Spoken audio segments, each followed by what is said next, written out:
I feel like a big theme of Marvel's Thunderbolts that everyone's talking about is how it portrays mental health and mental illness. And I'm conflicted about what I think regarding that. How are you doing, you wonderful nerds? Scott here. I normally don't do reviews. In fact, I haven't even seen a Marvel movie in many years. I know that used to be my thing, talking about Marvel movies or superhero movies, comic books, and things like that. I've been out of the loop. I think prior to this, the last Marvel movie I saw was Guardians of the Galaxy 3. There was like an era of like Guardians 3, Spider-Man 3, Doctor Strange, Multiverse of Madness. In that era is sort of where I stopped. I've said this before, but it's like, it's freeing to not feel constrained to like have to watch every Marvel movie. I'm only watching the ones that I want to watch. But everyone told me to watch Thunderbolts because it is like a return to form for Marvel. It is one of the more modern Marvel movies that really feels like it has some heart, like it has a message that it really actually portrays well. And like I said, everyone told me to watch this one, and I get why. I'm just conflicted. And I think people hear me say that I'm conflicted, right? Because I've said this before in other videos, and they think the word conflicted means that I think it's bad. But what I really mean is that I'm conflicted, which is why I used that word. So before we dive into the mental health stuff, I want to just say that I thought there was a lot of this movie that I liked. Spoilers going forward, obviously, for everything I'm about to. If you've not seen the film and you're watching this, what are you doing? You're gonna have a lot of spoilers. So the sort of, not subtitle, but like alternate title to this movie is The New Avengers. That's really what they're assembling, is the New Avengers. The Thunderbolts are the New Avengers. And I knew that going into it. It was sort of spoiled for me going into it. I'm a little late to this review, but I actually really appreciate how much they did to recapture that feeling of the first Avengers film. What I miss about those early Marvel movies, especially the first Avengers film, and even a little bit of the second Avengers film, is how much time is spent in the final big battle, where they're not just fighting the bad guy, they are actively saving civilians. Because that's what a hero is. A hero isn't just someone who has all this power and is gonna show up and punch people, punch the bad guy. The original idea of a superhero, I've said this for years, they're not there to fight the bad guy. They are there to save civilians. They're there to save people. And I love how much those early Marvel films focused on saving people. The Battle of New York in the first Avengers film, so much of it is spent on seeing these heroes actively help out people who are in danger. And I love that. I love that so much. It is what I love about the superhero genre and what I love about superhero films. And I know that people just have this power fantasy of wanting to see these big, strong, powerful superheroes fight and overcome these obstacles and like beat the bad guy. And I get that. That's a part of the story. But what I really love about superhero movies is those moments where you get to see them actually being heroes, actually caring for the people in the streets, the people in the buildings, actively saving people. It's one of my favorite things. And they had a moment in Thunderbolts, quite a significant moment, where they are on the streets of New York, just like the first Avengers movie, actively saving these civilians. And they make a big point of it to show how each one of them, they're all coming together to help save everyone around them in New York, very reminiscent of the first Avengers film. I really love that. For a film that is trying to say these are the new Avengers, they really go to great lengths, I think effectively so, to recapture those moments. There's a lot of dialogue between Bucky and Mel, Val's assistant, where they're talking about the Battle of New York. They're talking about what it was like back then. There's a lot of stuff about the Chitauri, even when Val is having this fundraiser and she's showing the Chitauri equipment that was left behind. So the film is actively going out of its way to be like, remember the Avengers movie? And I think it does a really good job of being like, now here are the new heroes. Now here are the new Avengers. And I'm glad that they recognized, because the past couple Avengers movies have really not had civilians play a role at all. Like Avengers Endgame, basically no humans were on the planet. Like, you could convince me that there was only superheroes on Earth at that time, and I would believe you because they never cared to show. Like, the final battle in Avengers Endgame is at the Avengers compound. And it's all just people who are there, like all the Avengers, all of the soldiers and things like that from all these different cultures coming together. And there are just no civilians. There's no heroes saving people. It's all just fighting. And so I got kind of tired of that, to be honest. I got tired of seeing just superheroes feel like the only thing they're good for is violence and not helping, you know?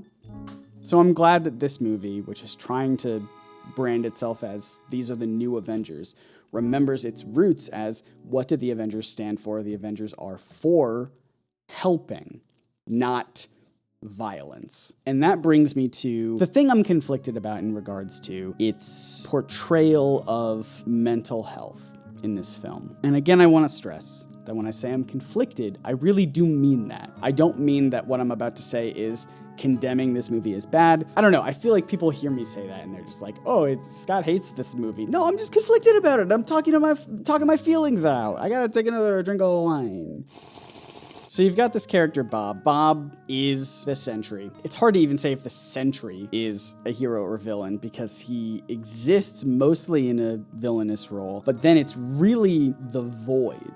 You know, this sort of darker side of the Sentry, of Bob, who is the real villain. The Void is the manifestation of his depression. There are a lot of things I want to compliment it here. There are a lot of things that I think it does really well with that. The big final set piece of this film, all of the Thunderbolts, specifically Yelena at first, goes into the Void, this sort of dark realm of depressing thoughts, of traumatic history, and tries to talk Bob down, to try and like bring his darkness to light, I guess, in a sense, to try and say like, I know you're trapped in this void of darkness, but let's come back out. You know, you're causing a lot of harm, and like, how can I help you? And there's a lot of that I like. I mean, first of all, it's a Marvel film that is more introspective. It's a Marvel film that isn't about a big set piece at the end with lots of explosions and things like laser beams shooting into the sky and things like that. You know, there is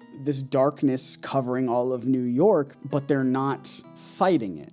They are going into it to try and basically do therapy on the villain. I say villain in quotes, you know, because it's complicated. But I do like that. I think it's really interesting for a Marvel film to sort of try something different in that regard. So while they're in there, Yelena is in the Void, the other Thunderbolts come into the Void, and there's a moment where Bob is beating up the Void. And I really thought to myself, God, they're doing it wrong.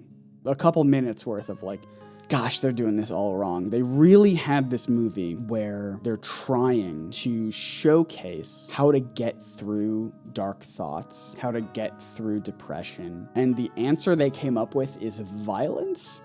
You know, like that's what I thought of. And which leads me back to this idea of like, well, the Avengers and superheroes in general are about saving the people who can't fight for themselves, who can't defend themselves. And so I really hated, there was a moment where I really hated this idea that Bob was beating up his own depression effectively and just sort of saying like, I can't believe the answer they came to was violence. How do you beat depression? You punch it, you know? That obviously didn't last. Thankfully, the writers of this movie were much more thoughtful in that regard. They sort of show that that's exactly what the Void wants. That's what his depression wants. They want him to be violent. They want him to have, you know, this sort of outburst, you know? It only was corrupting Bob further. And I was really grateful for that, to be honest with you. I won't lie, there is something extremely cathartic, and props to Bob's actor. There was something extremely cathartic about seeing a character physically punch and like beat up the manifestation of their depression. Because as a person with depression, as a person with anxiety and depression, there are some days where I absolutely just want to like take that part of my brain and just beat it up. You know, like I really want to just say like, fuck you. Why are you doing this to me? So I get it. And so there was a part of that, seeing Bob like sort of sob as he's like beating up the void, I was like, God, I get it, man. Like, I want to be there too. But I'm so glad the writers realized that like, that's not the way. That's not the way forward. That's not the way to fix it. So I was really grateful to see that. And then I also am glad that after that, the thing that sort of saved the day at the end was all of the Thunderbolts coming together and either intentionally like hugging.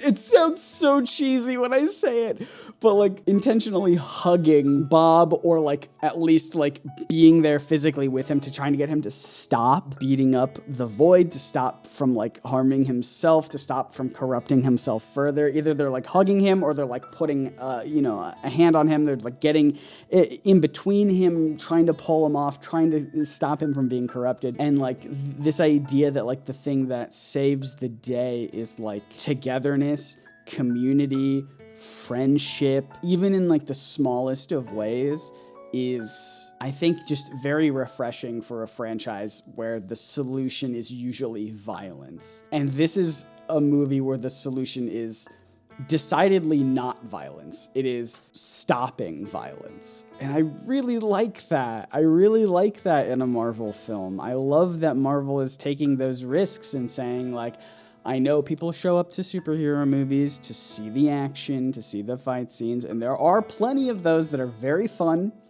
but I love that the big final thing at the end of the film is not punching. It is specifically not punching. I love that. I think that's wonderful. I think that's brilliant. The one thing I'm conflicted on is the character of Bob gets these powers because he's had a troubled past, right? He's been an addict. Before that, he obviously grew up in a troubled home with an abusive father. He went to Malaysia, drug seeking, and eventually found a doctor or a scientist or something like that. And that person said, like, come with me. I'm going to put you in this experiment. I'm going to give you some drugs that will help you in your mental health and everything that you're dealing with. And this is where I'm conflicted. And again, I want you to really hear me out when I say this. When I say I'm conflicted, I don't mean that I think it's bad or that I think it's good or anything like that. I really just do mean I'm conflicted here. And I want to explain why. Because this is when the void, right, the manifestation of his depression and the true, like, sort of super powerful villain of the film, this thing that is, like, destroying the city and making everything worse. This is when it's created. He finds the scientist who says, I can help you. I can give you drugs that will not be harmful, that will cure you of this mental health, of this depression, of this trauma. And only after taking those drugs, obviously after being in this whole science experiment. Bob doesn't know this, obviously, but it's a front, right? They're just trying to treat people as a science experiment to try and create a superhero. But I don't know, there's something about this that sort of feels like the film is unintentionally saying the moment that Bob seeks psychological treatment, what he perceives as medicine, that's important. Obviously, it's not medicine, but he, the character, perceives it as medication, you might say, to help his mental illness. That's when things get worse. That's when the depression gets terrible, powerful, exponentially more dangerous. And it's only really through the power of, like, external forces, the people around him, his will, his ability to calm himself down, that's really what saves the day. I don't know, there's an unintentional message there, and I want to stress that I do think it's unintentional, but it really hit me in the moment of, like, are they accidentally saying seeking medication makes things worse? Or, as someone who is on multiple medications for my mental health, as I'm sure you are, I know my audience, there still is, unfortunately, a stigma about seeking medical treatment for depression, anxiety, etc., where it can feel like there are people judging you, like, oh, why don't you just be happier? Why don't you just appreciate what you have? You know what I mean? Why don't you just stop being sad? You know what I mean? I don't think it's intentional. I can't stress that enough. But it just felt to me like they were saying that a person seeking medical help with their mental illness only made things worse. And the only thing that made it better, actually better, was not the medication, not anything like that. It was just outside forces, the people around them, which is great. I think you need both, but I don't think there's anything wrong with seeking medical help for your mental illness as a person who takes medication for both anxiety and depression. In fact, this is the part that I want to talk about. This is the part that I'm conflicted about because, like, it's not necessarily wrong though, right? The funny thing about medication for mental health is that it could either make things so much better for you, or it could make things infinitely worse. So, like, in that sense, the movie isn't necessarily wrong for saying that Bob getting medical treatment for his mental health made things worse, because I've experienced that. That's just the nature of SSRIs and other sort of drugs, right? I've experienced this exact thing. When I started taking medication for my depression and anxiety, I was on one drug, Wellbutrin, if you want to know, and I was taking it for about a month. But then I realized that I was gradually becoming more and more depressed. This drug that is supposed to stop my depression, or at least make it lesser, was making it worse. And that's just sort of how it goes sometimes, and you have to find the one that works for you. And then I remember calling up my mom and being like, oh man, I was trying to take this drug and it just wasn't working. It was making things like so much worse. I was more depressed than I've ever been. And my mom was like, oh yeah, we put you on that when you were a kid, and it made you just like a zombie, like you were just terrible. And I was like, oh, okay, I didn't know that. If I knew that, I wouldn't have asked my psychiatrist to prescribe me the same drug as an adult, like, obviously. So, like, in that regard, like, I get it. This is what I mean when I say I'm conflicted, because, like, you have this character who is promised by some sort of scientist that, like, come to this, like, drug trial and we're gonna give you stuff that's gonna help. And it only made things so much worse. And on one hand, I'm like, gosh, I hate that that's unintentionally the message that they're sending, is like seeking out drug treatment for your mental illness will make things worse. But on the other hand, like, I've lived that. I've lived that personally. I'm living it right now. I'm taking a new drug that is supposed to help with, other things, but it is making me so much more depressed. That is part of the reason why I'm drinking in a video, because it got me to hit record on a camera. I've like not filmed a video this year. I needed this to get me to do, and that's not healthy.